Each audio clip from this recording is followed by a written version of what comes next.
Hello friends, good morning. Welcome back to my channel অনন্যাস lifestyle. হ্যাঁ, স্কুলে যাচ্ছি। এখন বাজে সকাল 8টা। তো স্কুলে যাচ্ছি। তো সবে বের হলাম, স্কুলে যাচ্ছি। 8টা বেজে গেছে। তো স্কুলে যাই, এসে আবার রান্নাবান্না করবো। তো এখন আর আজকে দোকান খুলবো না, দোকান পরে খুলবো। তো চলো আজকে ভিডিওটা এখন থেকে শুরু করলাম, দেখতে থাকো।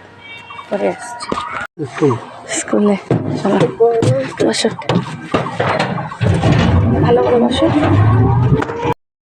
তো আজকে কিছু মনের কথা তোমাদের সাথে শেয়ার করব।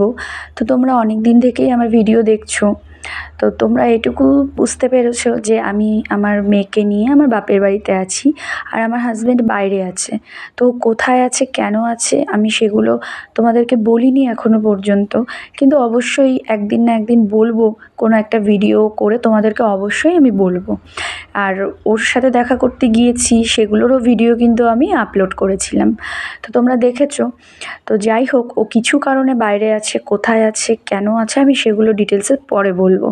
কিন্তু আমাদের পাড়ার কিছু মানুষ আছে, তারা মনে করে যে আমি মনে হয় কিছুই করি না, শুধু ঘুরে বেড়াই, এখানে ওখানে সেখানে যাই, আমার প্রচুর বন্ধুবান্ধব আছে, আমি সবসময় ঘুরে বেড়াই। এটা তাদের চিন্তাধারা। কিন্তু মানে তারা এটুকু বোঝে না যে আমি কিভাবে দুই বাড়ি হ্যান্ডেল করছি। আমার হাজব্যান্ডের অনুপস্থিতিতে শাশুড়ি মাকেও দেখাশোনার পুরো দায়িত্বটাই কিন্তু আমি নিয়েছি। সবাই মিলে দেখ বা আমি নিজে নিয়েছি, এমনকি আমি সেই দায়িত্ব যথাসম্ভব পালন করার কিন্তু চেষ্টা করছি। আর বাড়িতেও মায়ের প্রতি যতটা করণীয় ততটা আমি সবসময় করার চেষ্টা করছি এবং আগামীতেও করব।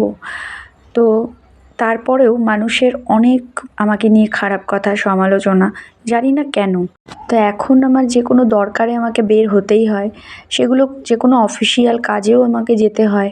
তো সেটা নিয়েও মানুষ মনে করে যে আমি মনে হয় কোথায় ঘুরতে যাচ্ছি, কোথায় ঘুরে বেড়াচ্ছি। লোকের আর কি এটাই চিন্তাধারা।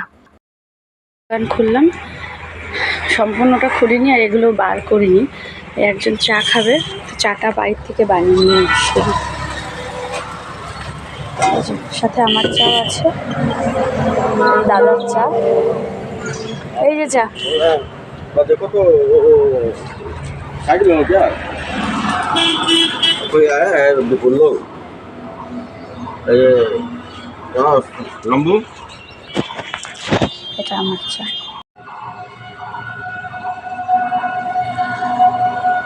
काटा है बच्चा ये जरूर मांगा ₹10 वाली बात नहीं है ना, इंतजार करते रहते कब बोलेगी टाइम मिलेगा। এই কাকুগুলো সিগারেট, শেখর এইসব খেলো। তো এই যে চা এখানে রাখলাম আর কি, চা হয়ে গেছে খাওয়া, এবার বন্ধ করে দেবো, বন্ধ করে দেবো। দোকানে বসা হবে না, কারণ হচ্ছে মায়ের শরীরটা ভালো নেই। মা তো কালকে শিলিগুড়ি গেছিলো, মানে মালপত্র আনতে গাড়ির। এই দেখো এখানে সব গাড়ির হার্ডার্স, গাড়ির পার্টস আছে, তো এগুলোই আনতে গেছিলো। তো প্রচুর রোদে ঘুরেছে, তো খুব টায়ার্ড ছিল কালকের থেকে, মানে রাতের থেকে শুয়েছে, এখনও মা শুয়ে আছে। তোমাকে বললাম তো তোমাকে আজকে কিছু করতে হবে না, রান্নাবান্না আমি করব, রেস্ট করতে বললাম। কালকে প্রচুর জার্নি হয়ে গেছে, তো আজকে রেস্ট করুক মা। আমি ওদিকে মেয়েকে স্কুলে দিয়ে এসেছি, তো ভাতটাও বসিয়েছি, রান্না করব, এখন মাছের ঝোল করব।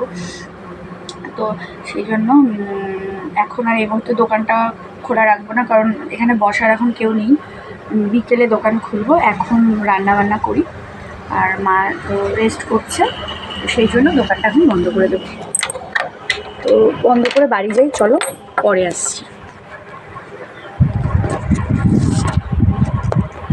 বন্ধ করে দিলাম, আর শুধুমাত্র বহনি হলো আর কি, বহনি করলাম।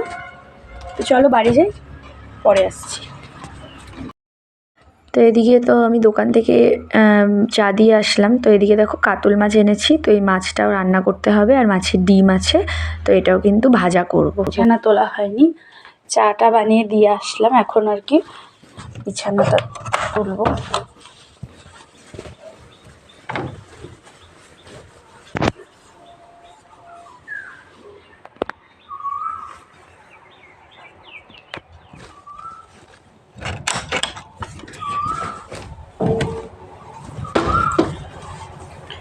জানলাগুলো খুলে দিলাম।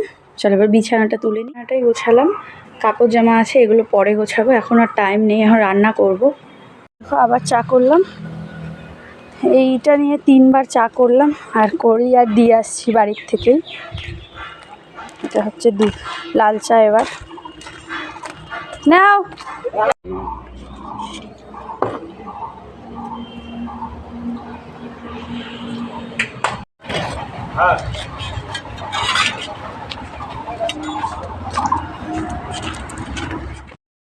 মা এখন একটুখানি সুস্থ হয়েছে, তো উঠেছে ঘুম থেকে, উঠে চা খেয়েছে মুড়ি দিয়ে। আর এখানে আলু করলাটা আমি বসিয়েছি, মা এখন ভাজা করছে। আর এখানে মাছের ডিমটা মেখে রেখেছি, তো এটাও কিন্তু বড়া বানাবে। একটু শরীরটা ভালো হয়েছে, মা এখন একটু উঠলো আর কি। তো উঠে এখন একটু ওই রান্নাঘরে আছে, দেখছে আর কি। আমি বসিয়েছি, মা করছে, আর আমি গিয়ে তাড়াতাড়ি মেখে নিয়ে আসি। 10টা 20 হয়ে গেছে, 10:30টায় ছুটি। চলো যাই, পরে আবার কথা বলছি। তো মেয়েকে স্কুল থেকে নিয়ে এসেছি, আর এনে তারপরে দেখো আজকে সকালের আমাদের খাবার হচ্ছে পান্তা ভাত। তো এটা ভাতটা পান্তা ভাত নয়, মানে এটা কালকের ভাত নয়, এটা আজকেরই বানানো ভাত, যেটার মধ্যে গরম ভাতের মধ্যে জল ঢেলে নিয়েছি। তার সাথে আলু করলা ভাজা, কাঁচা লঙ্কা, পেঁয়াজ, আর সাথে হলো মাছের ডিমের বড়া। তো আমাদের মানে আজকে সকালের খাবারটা জাস্ট জমে গেছে। তো আমরা 3জনেই একসাথে বসে পড়েছি খেতে। তো খাওয়া দাওয়া হয়ে যাওয়ার পরে মেয়েকে স্নান করিয়ে ঘুম পাড়িয়ে দিয়েছি, আর আমি এদিকে চলে এসেছি ঘর মুছতে। তো যেটা বলছিলাম যে মাঝে মাঝে আমাকে অনেক দরকারি বের হতে হয়, যেমন শাশুড়ি মাকে নিয়ে টাকা তুলতে নিয়ে যেতে হয়, ডাক্তারের কাছে মাঝে মাঝে নিয়ে যেতে হয়, তারপর পেনশন ঢোকেনি 2 মাস ঠিকঠাকভাবে, সেটার জন্য ট্রেজারি অফিসে নিয়ে যেতে হয়েছে, আমার হাজব্যান্ডের সাথে দেখা করতে যেতে হয়, ওকে জামা কাপড় পৌঁছোতে যেতে হয়, লাইটের বিলের অফিসে যেতে হয়, তারপরে আরও অনেক কিছু দরকারে অনেক জায়গায় যেতে হয়। তো সেই ক্ষেত্রে কোথাও গেলেই যদি লোকে এখন ভাবে যে আমি ঘুরতে যাচ্ছি, বেড়াতে যাচ্ছি, তাহলে সেটা তাদের চিন্তাধারাটা সম্পূর্ণই ভুল। সেটা নিয়ে বাজে কথা না বলে, বরং একটা মেয়ে বিপদে আছে দেখে পাশে এসে না দাঁড়িয়ে তাকে হেল্প না করে উল্টো তার নামে দুটো বাজে কথা বলা কিন্তু কোনো ভালো কাজ বলে আমার মনে হয় না। হ্যাঁ, এটা হয়তো ঠিক, আজকে আমি খারাপ সিচুয়েশনের মধ্যে দিয়ে যাচ্ছি, বাবাও নেই, বাবা মারা গেছে 6 বছর হতে চললো, হাজব্যান্ডও নেই এখন, বাইরে আছে ও, সেটা যে কারণেই হোক, কারণটা না হয় তোমাদের পরেই বলবো। তো যে কারণেই হোক পাশে নেই, তাই বলে একটা মেয়ে খারাপ সময়ের মধ্যে দিয়ে যাচ্ছে সেটা দেখেও মানুষ যেখানে এসে পাশে দাঁড়ানোর কথা, সেটা পাশে এসে না দাঁড়িয়ে উল্টো তার নামে দুটো বাজে কথা আরও মানুষকে বলে বেড়াচ্ছে। তো এটা তো ঠিক নয়। তবে সবাই একরকম নয়, এটা সবার জন্য বলছি না আমি। কিছু আশেপাশের মানুষ আছে তারা সত্যিই ভালো, এই বিপদের দিনে অনেক হেল্প করেছে। এটা শুধু কিছু মানুষের উদ্দেশ্যে বলা, যে একটা মেয়ের বিপদে তার পাশে এসে দাঁড়িয়ে তাকে হেল্প করো। মেয়েদেরকে সম্মান করতে শেখো, তাদেরকে অসম্মান করে বাজে কথা বলে কিন্তু কোনো লাভ নেই। মেয়েদেরকে সম্মান করো, তার সাথে ভালো ব্যবহার করতে পারো না, তাকে হেল্প করতে পারো না, ঠিক আছে, কিন্তু তার নামে বাজে কথা মানুষের কাছে ছড়িও না, এটুকুই আমার তাদেরকে বলা। তো এই দেখো এখানে রান্নাবান্না হয়ে গেছে, মাছের ঝোল আর বড়াটা আমি শাশুড়ি মাকে এবার দিয়ে আসবো। তো চলো গিয়ে আগে দিয়ে আসি।